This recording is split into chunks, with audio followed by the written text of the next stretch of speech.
What's up, everybody? This is Charlie Potter, senior team writer with BamaOnLine.com, joined today by publisher Tim Watts and senior recruiting editor Andrew Bone. And fellas, we got some football to talk about. I know, we got football on Saturday, week 0, but we're still 8 days away from Alabama's season opener at Florida State. And before we get to the 2025 season, because we're going to talk plenty about that, we have some news for 2026 already.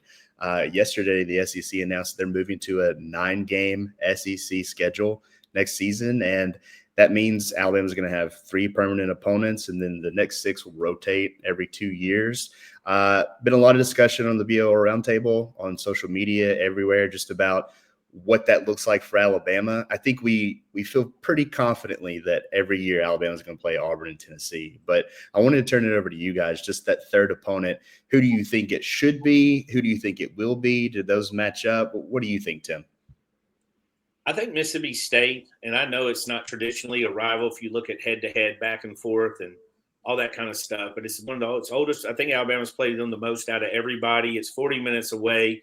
Mississippi State definitely considers it a rivalry. That end of it considers they had a lot of hate there towards Alabama. And I tell you how you know when it's a rivalry. It's kind of like Tennessee, which didn't feel like a rivalry until they beat you. Well, I was around when Sylvester Croom beat Alabama, and people were reminded that it was a rivalry. I get the allure of other teams, LSU and all the other ones, and great teams I don't lose either. But me, I'm leaning Mississippi State. And that game has a name. It's the Battle for Highway 82. Nobody ever calls it that. That's not something I'm going to have in a headline by any stretch of the imagination. But hour and a half away, I'm fine with having to go to Starkville every other year just from a travel standpoint. But Andrew, do you agree? Like I know a lot of people lean LSU. There's some people that might say otherwise, but do you agree with Mississippi State, or do you have a different point of view? Yeah, I mean, I get the whole Mississippi State argument.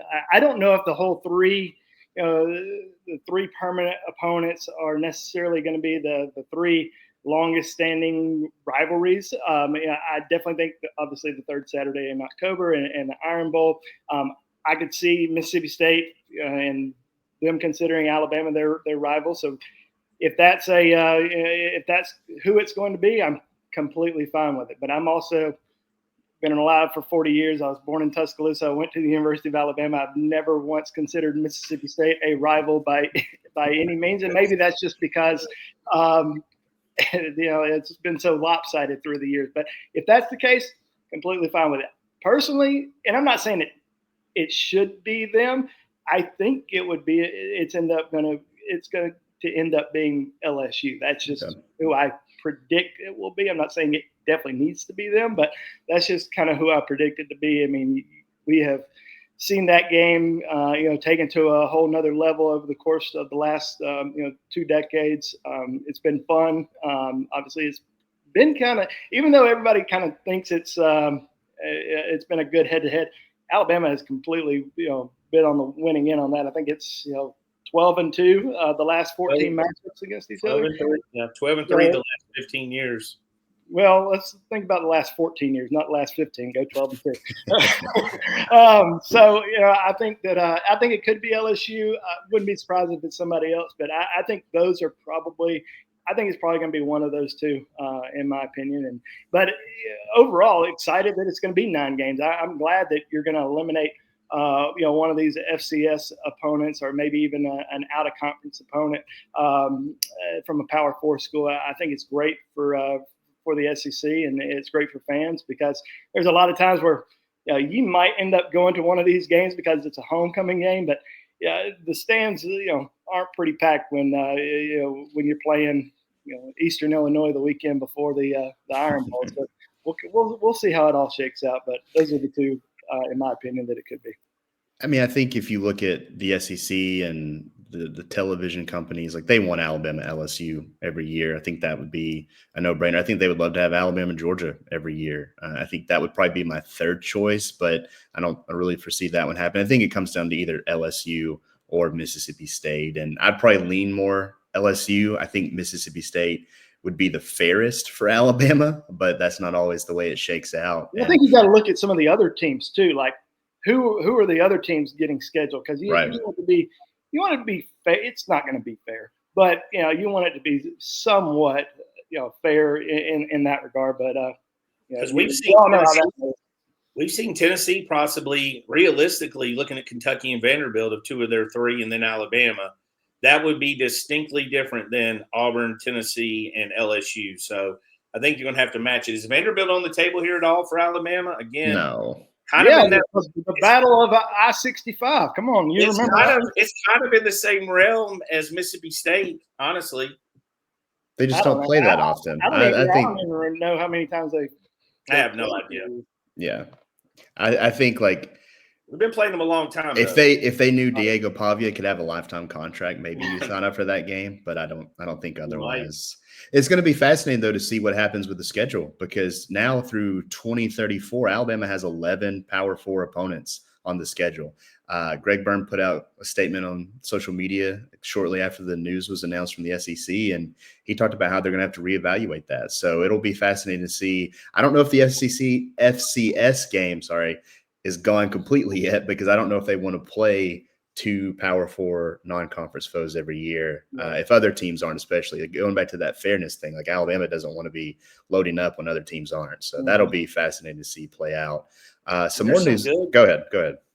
There's some great non-conference games Alabama has coming up. I'd hate to lose some of those games, but then again, if you have 3 permanent or top 20 potential teams, and then you have an Ohio State or somebody there, then you rotate in a Texas and Georgia, that's just that's moving into the NFL type schedule. Well, let's break this down kind of. Like, you look at, obviously they opened this season at Florida State in 8 days. Florida State will be coming back to Tuscaloosa next year. They also have a home and home with West Virginia from 2026 to 2027. If they're going to cut one, I think they cut that one, because 2027 starts a home and home with Ohio State. The 2028 season, they start a home and home with Oklahoma State. If they're going to cut one, you cut that, because in 2028 or in 2030, you start a home and home, 2029, you start a home and home in Notre Dame. Like, you can trim some fat. Like, there's the Oklahoma States, the Boston Colleges, the world, they might not survive this new schedule shift, but it's going to be fascinating to see play out. And that might cost Greg Byrne and this athletic department some money if they get out of those. So will be very interesting to see. Some more things that happened this week is Alabama revealed its 4 team captains. I don't think any of those came as a surprise. We knew Deontay Lawson coming back as a returning captain was probably going to get that nod, but we know that Parker Brailsford, Tim Keenan, and Ty Simpson were named captains. And for Ty, that's, I think, 7 straight years a quarterback's been named a captain. I think Deontay Lawson falls in a long line of really good players who've been 2-time team captains. Parker Brailsford is just the 3rd transfer to be named a captain by his teammates. So some interesting nuggets. But when you see the news, Tim, of those captains being announced after Thursday's practice, did it surprise you? Did it feel like the right 4? It does feel like the right 4. I was happy to see a guy like Tim Keenan. I mean, Andrew can tell you this. During the recruiting process, there's a lot of people – he had big offers, but there was a lot of people just not impressed when they saw him. We thought his upside was big. He's traveled a road to get where he's at to see justified. Parker was a guy that wasn't even hardly recruited. I'm not sure if he was ranked hardly at all. Was he, Andrew?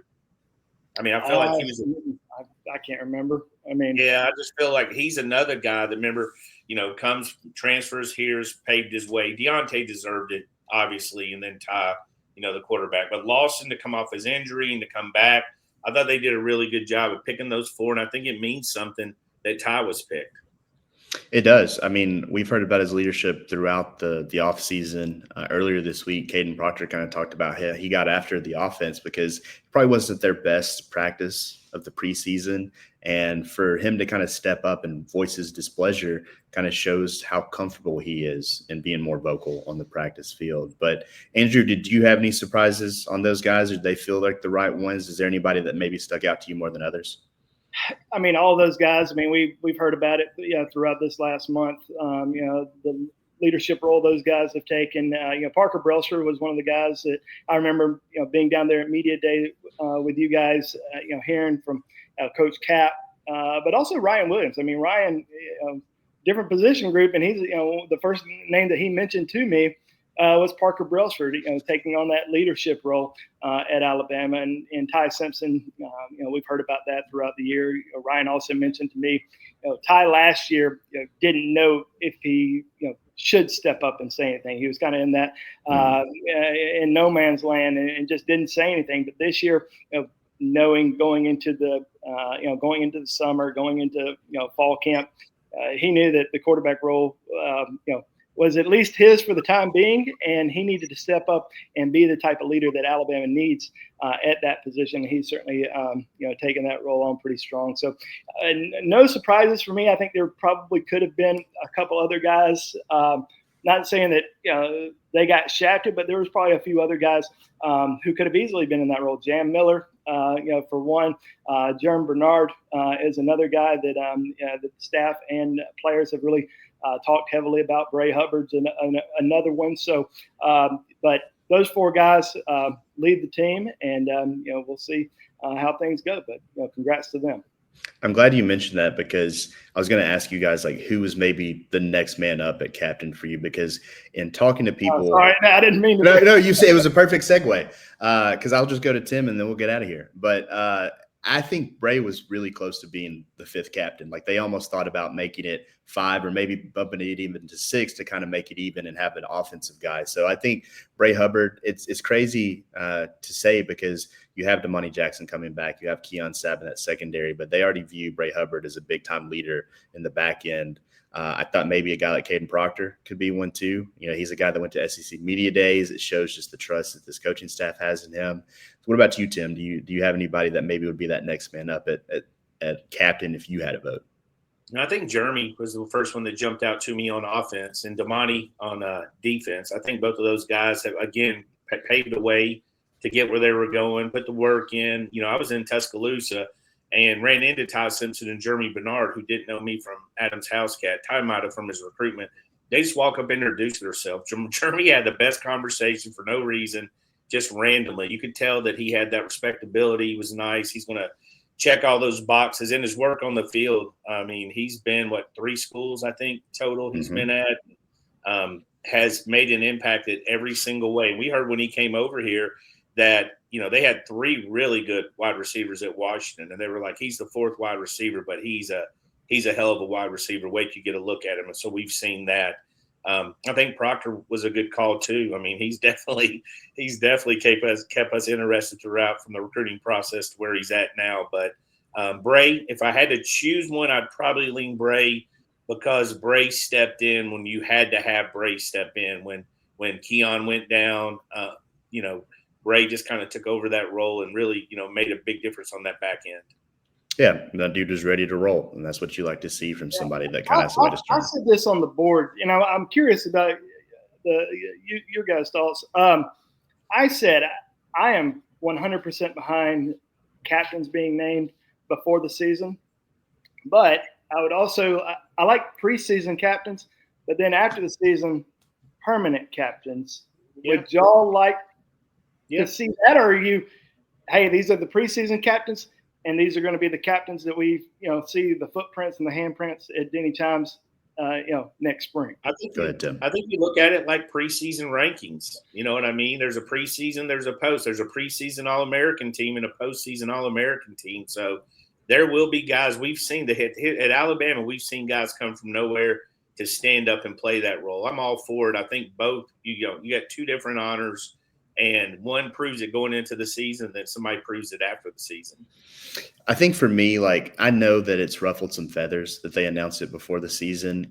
The NFL does it. Every other sport does it. The C on the chest means something to people. I know that uniform is very sacred, but you're probably heading in a direction where you're going to have corporate sponsorship of them at some point. So it's not as sacred as it once was. But naming it before the season, these guys have been together since January. They know who the leaders are. Mm-hmm. And I'm open to adding to the group. I don't think you should be able to strip somebody of their preseason captain title unless they just completely screw up. And that could happen. I don't think any of these 4 dudes are, but I have no problem whatsoever with the preseason. I don't think they're going to get kicked out. No, go ahead.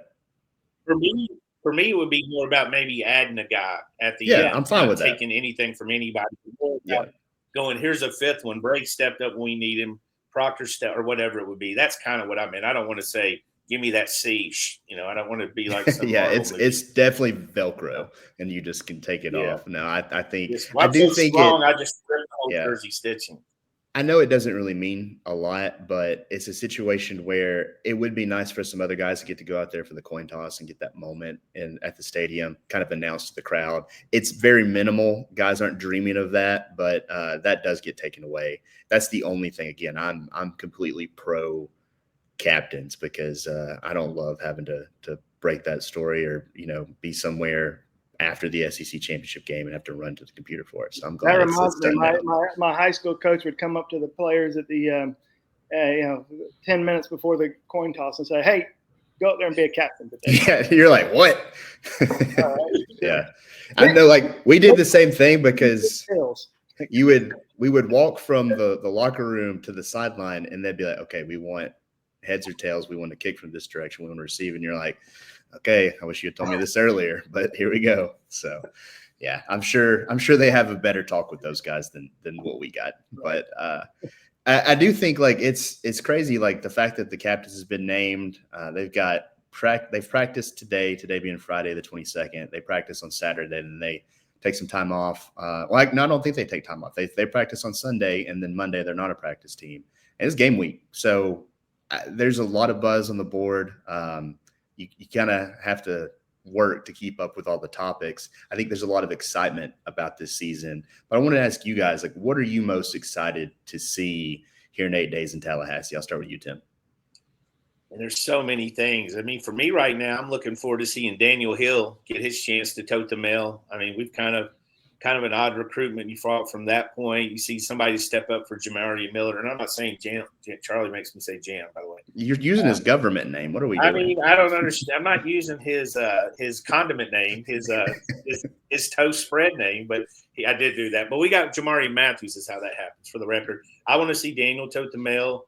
I want to see Ty. Obviously, that's another.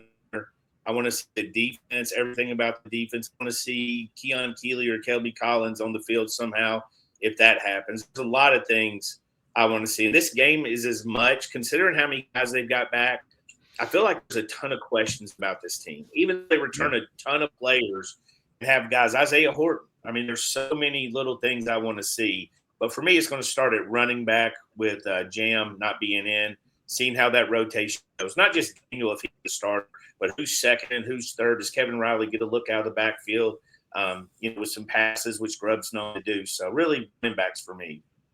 What about you, Andrew? Can you keep it to one thing like I asked? Yeah, I know. Tim used to get so mad. He would get so mad back in the day when Joseph was on because Joseph was rambling. He would talk about the offense. Joseph would name 10 players. Right. Special He would mention Spider-Man, and that I felt Spider-Man was not going to be on the offense. I'll name two things. Okay. The one offense, one defense. I think on offense, it's got to be Ryan Grubb. The addition of him, how's this offense going to look? How smooth is it going to operate? And I think he was such a big addition to this staff, to this team. And I'm really excited to kind of see how his offense is going to operate. And then on defense, really excited about LT Overton. I think he's going to have a big year. We heard about him throughout the spring, throughout the summer, and just his improvements. I think he got to the quarterback 75 times last season, and 69 of them couldn't get him down on the ground. So I think this is a year where we're going to finally see some improved pass rush, and I think we're going to see LT Overton have. I predicted double-digit sacks, and I'm sticking to it. I think LT Overton's going to have a really great year, and I'm excited to see what he can do. I wrote down pass rushes, like just has it improved? Can they get home? Because I think if you do that, this defense is going to be really, really nasty. But for me, I stick with the defensive side of the ball. I'm fascinated to see the secondary. Like obviously Ty Simpson, the offense, what it looks like. But the secondary is such a complete 180 from last year because they have everybody back and then they added some really quality depth pieces that it can be the strength of a really good defense. And we've heard a lot of good things about Dijon Lee. I'll be interested to see if he's on the field to start the game, if he's out there, at all, if he gets a part of that rotation with Damani Jackson, Xavier Brown.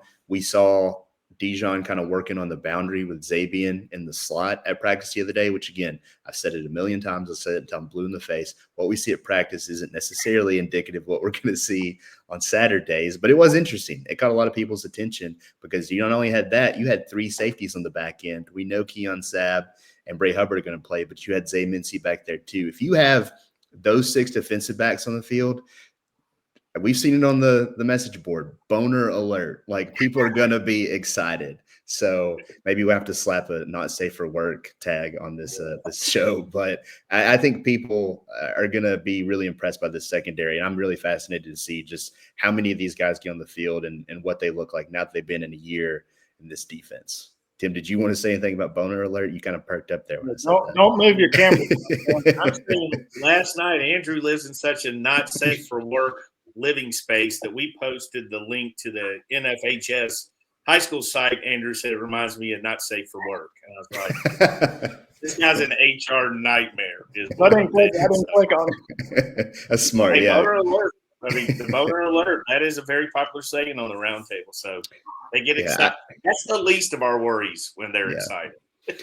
That's real funny. It's funny though, because like I was looking, I didn't get the black shirt memo today. I should have paid more attention. Yeah, I would have worn something different if I knew Tim was wearing. Well, it's actually funny you mentioned that. This is if that changes anything. Oh yeah, I forgot it's cold outside. It's funny. This is a great segue because we are fans of hoodies. We are fans of polos from our friends at Roback.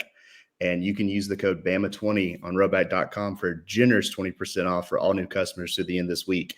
That's spelled RHOBACK.com. That's 20% off all performance polo, shorts, and more with code BAMA20. I know we're big fans of that, so maybe we can get Tim a Roback hoodie instead of the Bill Belichick special. I have one. It's red and it blends with the wall.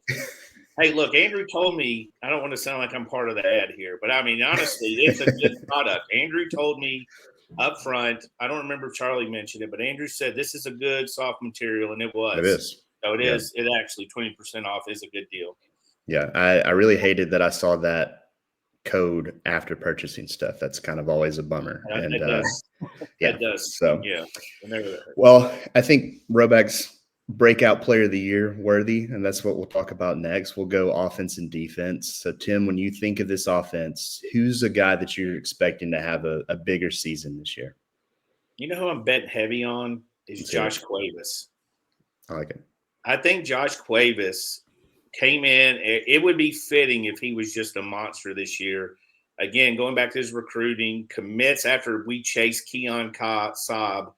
4 days we chased it. We're like relaxed on the boards, and he sends out this like crayon mom and pop edit somebody did, and me and Andrew, we're all like, "Is this a walk on?" And me and Andrew's like, "Oh, it's a walk on." You know, they're like, "No, he's really good." You know, so we're like dealing with it. But we've seen Grubb. We know how he uses the tight end. We know Josh has talent. It was kind of a little bit of a jumble there. Room's probably more talented now, but they don't have as much experience. And Josh has that experience.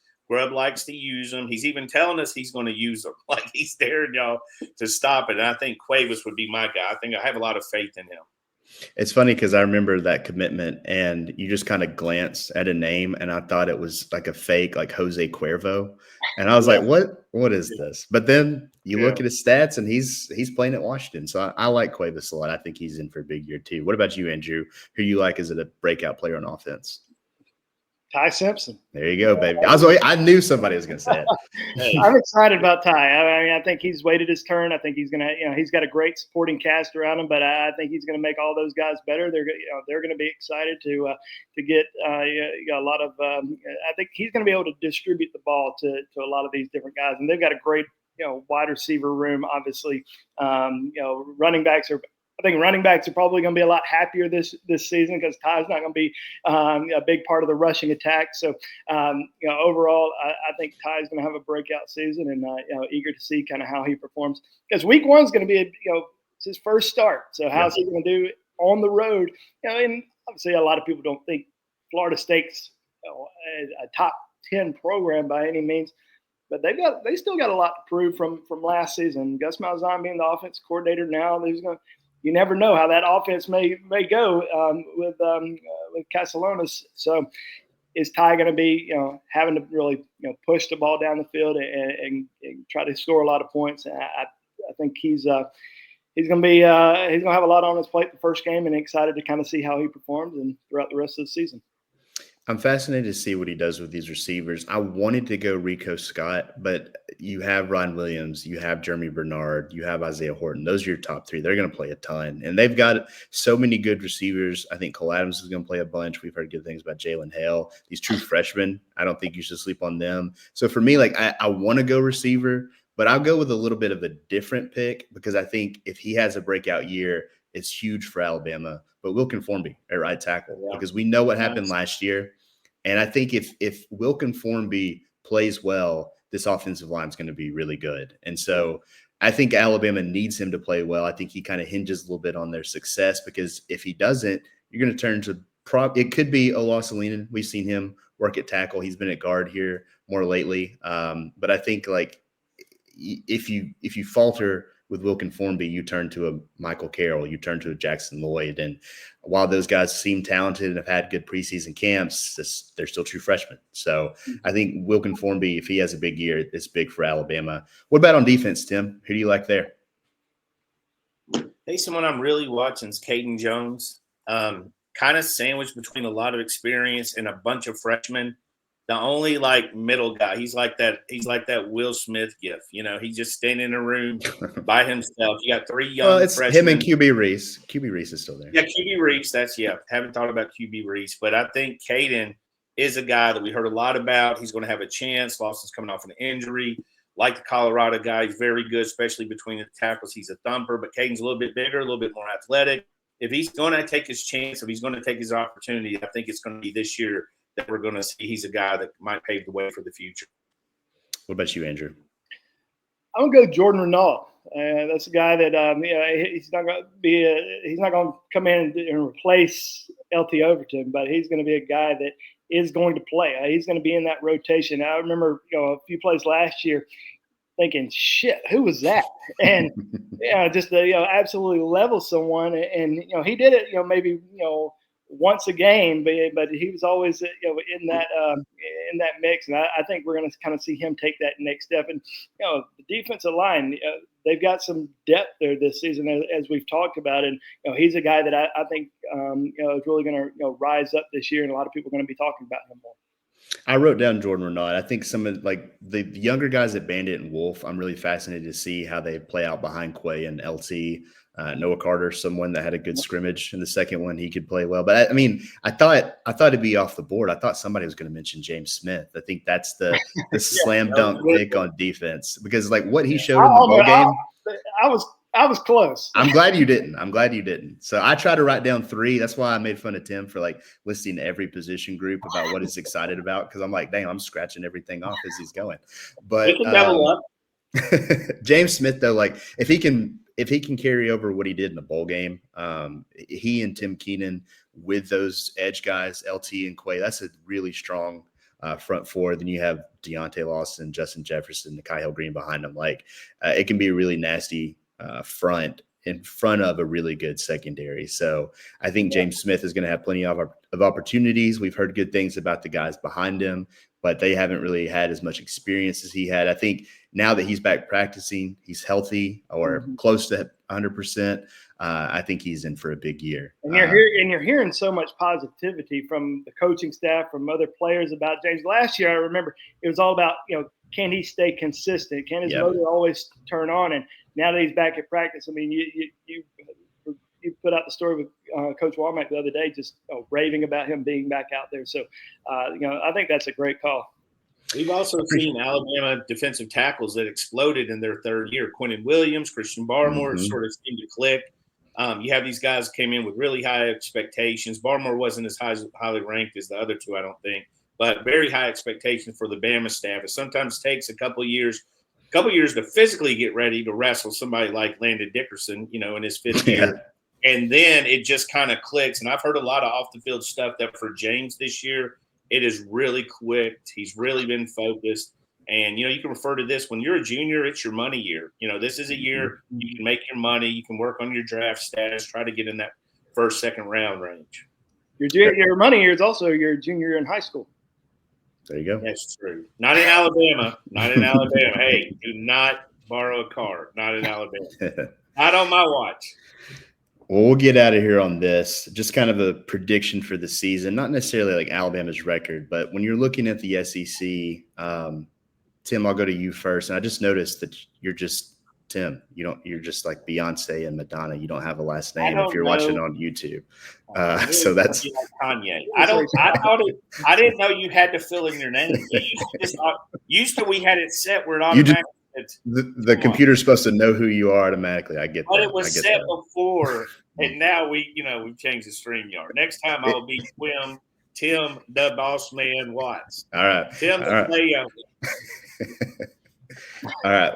Let's get the wheels back on the track. I like Alabama in the SEC. I think the schedule's tough. I mean, they obviously have a couple of things. I don't think they'll go unscathed in this, but I think there's a lot of talent. There's a lot of experience. Defense wins games, especially at the University of Alabama. I'm struggling with who they might play. Texas seems like too obvious of an answer to me. I don't really know who else to pick outside them. You look at the schedule, and everyone seems to have a very tough schedule. Missouri's kind of interesting because their schedule was equally. I'm going to be a coward and go with Texas, but I'm not super comfortable with there's so many uncertainties in the SEC this year at quarterback, so it's just hard to predict. No, I mean, like it's the popular pick. I mean, I wouldn't be surprised if we kind of went full sweep here. What about you, Andrew? Who do you have making it to Atlanta and winning? I mean, listen, I started in this business in 2003. August in 2003 was my first year in this business, and every year since then, I predicted Alabama to win the SEC championship. So even in the worst years, it's going to be Alabama. I know this is going to be the year. Now, there were a lot of years I got it right. There were a lot of years I got it wrong. But this is a year that I think that Alabama is going to return to the SEC championship game. And like Tim said, I don't think they're going to go unscathed. They're going to have a hiccup, maybe two along the way. Where is that going to be? I don't know yet, but I also think it would be good for them to have a hiccup or two along the way to get them refocused and maybe they go undefeated. But I do think it's going to be Alabama, and I'll say Texas. Texas got the big game this next weekend at Ohio State. Arch versus Julian Saying. I think we'll obviously know a lot about Texas that weekend. But is Arch going to be the guy that everyone assumes he's going to be this season? And if he is, they're going to be in the SEC championship game, but they've also recruited really well and done a good job in the transfer portal. I think the good news for Texas is that Ohio State game doesn't have any bearing on the SEC championship. Yeah. So you can learn a lot about yourself, rewrite the ship, and then still get back to Atlanta. I think I have Alabama and Texas also. I think Georgia and LSU are kind of right there as well. I think though, like Alabama needs to win in Athens, or else it's going to be kind of tough to get to Atlanta. Now it could be Alabama, Georgia. I think a lot of people would be both excited and tired of that just because of the matchup we've seen so many times and you're already going to see at the end of September. But I think Alabama, Texas. And look, Alabama needs a lot of things to go right. They need to stay healthy, which we know they're already without Jam Miller. And I think Kalen DeBoer's actually just told somebody he's not going to be back to the Georgia game. You guys see what Ty Simpson's like at quarterback. The offensive line has some question marks. Defensively, just can they have those depth pieces step up and be strong rotational pieces in the kicking game? That's been bad here of late. So they have a lot of questions to answer, but I think they have a lot of returning dudes. And I think Ty Simpson can get the job done. So going to be a lot of fun to watch this year. Any final thoughts, guys, before we get out of here? Football this weekend. I'm excited. I mean, I'm tired of watching preseason NFL. I was so excited. We had a couple of high school games the last couple of weeks, but I'm just ready to watch football. We talk about it so much. It's here. Let's go. I'll say this, like filling out like the tide in the NFL for week 3 of the preseason. I did Thursday night's games. I don't think there was a single stat from any former Alabama players. Either they didn't play or it's like a lineman that got in the game late or something. So yeah. I need some actual football on the TV. And there's some week 0 games, but week one needs to get here. We've talked too much. So I think you guys have a show coming early next week, the two of you, and then Blake and I will be here on Thursday. So tune in for that. Be sure to like and subscribe to the YouTube channel. If you're listening via podcast, leave us a 5-star rating and review. We greatly appreciate it. And yeah, if you haven't already, if you've listened this long, be sure to tune in to BamaOnLine.com. It's $1 for a week. We're 8 days out. So maybe wait till Saturday to join. I usually don't tell people to wait, but you sign up tomorrow, you'll be able to get through game day. So I would do that because we're going to have a lot of stuff coming. Like my whelmed is over, but it's a good time of year to have that. But we'll see you guys on the next show, and we'll see you on the BOL Roundtable.